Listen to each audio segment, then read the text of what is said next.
Jeff Carpoff. The name didn't scream Wall Street wizard, he was a car mechanic, hands stained with oil, not ink. Yet this former grease monkey from California masterminded a colossal scam. We're talking $1 billion. Yes, billion with a B. He convinced some of the sharpest minds in finance, titans of industry, that he held the key to a green energy revolution. They poured money into his dream, a dream built on sunshine and lies. The scheme ran for 7 long years, from 2011 to 2018, a testament to his audacity, or perhaps their gullibility. It was a financial sleight of hand so grand it almost seemed too preposterous to be true. But it was. Every last fraudulent cent of it. Carpoff wasn't born into wealth or privilege. His journey was a winding road of modest ventures and outright failures.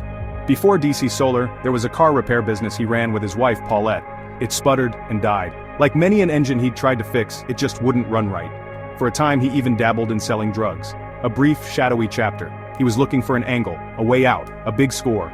He was 36 years old when the idea for DC Solar began to take shape. He was hungry, and perhaps he was tired of being on the losing side of things. This time he thought he'd build something that lasted, or at least something that paid. The spark, the supposed innovation, came during a stint at a solar panel company.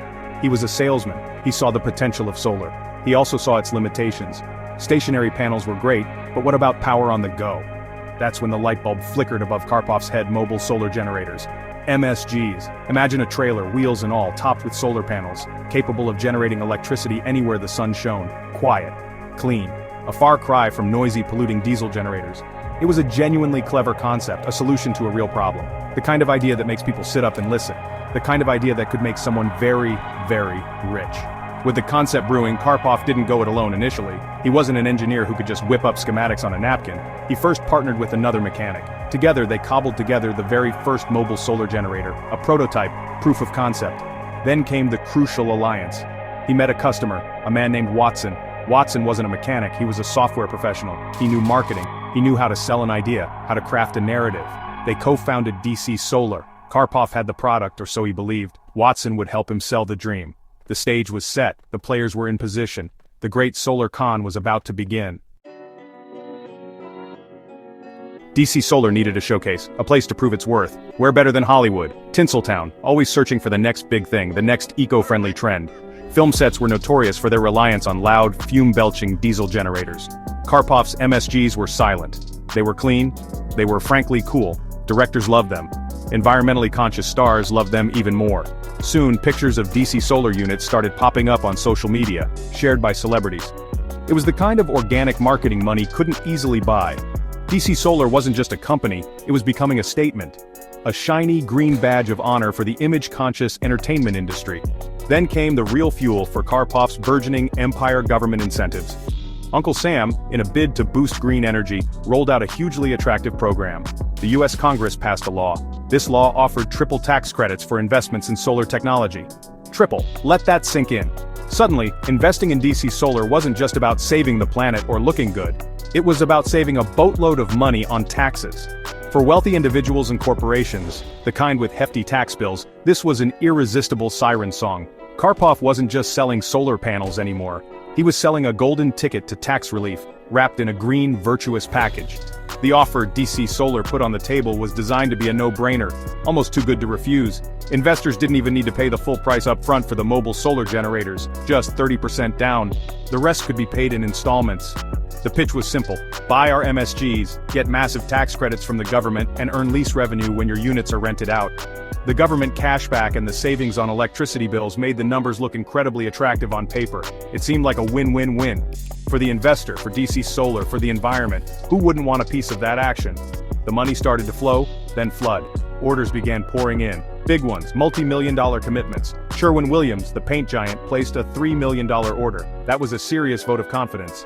Other blue-chip companies followed. DC Solar even partnered with a US bank, adding another layer of legitimacy to its operations. The company was growing at a blistering pace. Carpoff, the former mechanic, was now rubbing shoulders with the financial elite. He was the golden boy of green energy. The man with the Midas touch, turning sunshine into serious cash. The company was on a meteoric rise, seemingly unstoppable, but the foundations were already cracking beneath the dazzling facade. The beautiful, intricate machine Carpoff had built was, at its core, a classic Ponzi scheme.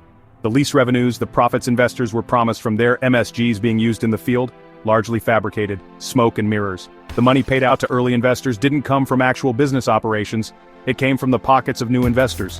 Fresh cash flowing in was used to create the illusion of success, to keep the cycle going. As long as new money outnumbered the payouts, the music could continue. It was a high-wire act performed without a net, over a chasm of debt and deceit. Each new investor was unknowingly propping up a lie. The deception ran deeper than just financial shuffling. It extended to the very products DC Solar claimed to champion.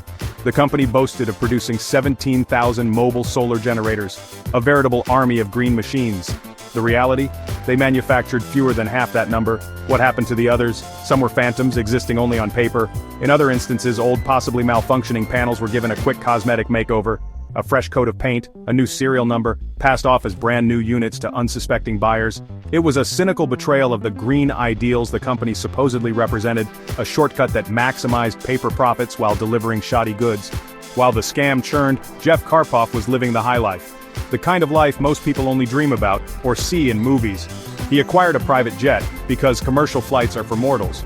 He bought multiple opulent houses. A vast collection of luxury and classic cars became his passion, over 150 of them. This wasn't just success, it was an ostentatious display of wealth, funded by the $1 billion he was quietly siphoning. This lavish lifestyle became an obsession, perhaps distracting him from the increasingly complex task of keeping his fraudulent empire from collapsing under its own weight. He was playing the part of a mogul, even as the script was falling apart. The strain began to show. The mobile solar generators, the ones that actually existed, started having issues. They weren't as reliable as promised. Deadlines for deliveries were missed. Orders couldn't be fulfilled on time. The company, once a model of apparent efficiency, was becoming chaotic. To cover these cracks, fake reports were generated, documents were doctored, anything to maintain the illusion of a thriving business. But whispers of trouble started to circulate. Investors, initially so eager, began to hesitate.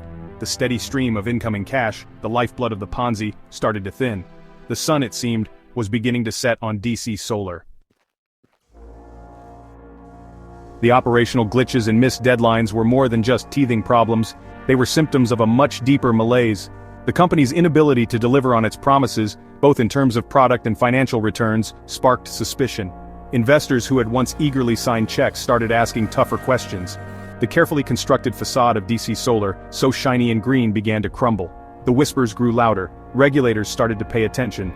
The intricate web of lies Jeff Carpoff had spun over 7 years was starting to unravel, thread by precarious thread. The end was drawing near, faster than he could patch the holes. The hammer finally fell in December 2018. Federal agents, acting on mounting evidence, raided DC Solar's headquarters. They also raided Carpoff's lavish home. The symbols of his ill-gotten gains were suddenly crime scenes. During the raid on his residence, agents found a staggering $1.7 million in cash, cold, hard currency, stashed away. It was a stark indicator of the sheer scale of the fraud and perhaps a sign of Carpoff's desperate attempts to hide assets as the walls closed in. The days of charming investors and living like royalty were definitively over. The bright lights of his solar empire were about to be extinguished for good. The legal consequences were severe, as they should be for a fraud of this magnitude. In January 2020, Jeff Carpoff pleaded guilty. He admitted to conspiracy to commit wire fraud and money laundering. There was no dramatic trial, no 11th-hour escape. The evidence was overwhelming. In November 2021, his sentence was handed down, 30 years in federal prison, a long time to reflect on the sunshine he'd stolen. His wife Paulette also faced justice, pleading guilty to her role and receiving a shorter sentence. 5 other associates involved in the scheme likewise pleaded guilty, their complicity laid bare. The entire DC Solar house of cards came crashing down. The fallout was immense. Acting U.S. Attorney Philip A. Talbert described the DC Solar case as the largest criminal fraud scheme in the history of the Eastern District of California. $1 billion, gone. Victims included financial giants like Warren Buffett's Berkshire Hathaway Progressive Corp. and Sherwin-Williams Company. The American taxpayer also lost hundreds of millions in fraudulent tax credits. In an attempt to make amends, the U.S. Marshals auctioned off Carpoff's prized car collection, fetching $8.2 million. Authorities plan to use around $120 million in forfeited assets for victim restitution. A fraction of what was lost, but a start. The mechanic's billion-dollar solar dream had become a billion-dollar nightmare.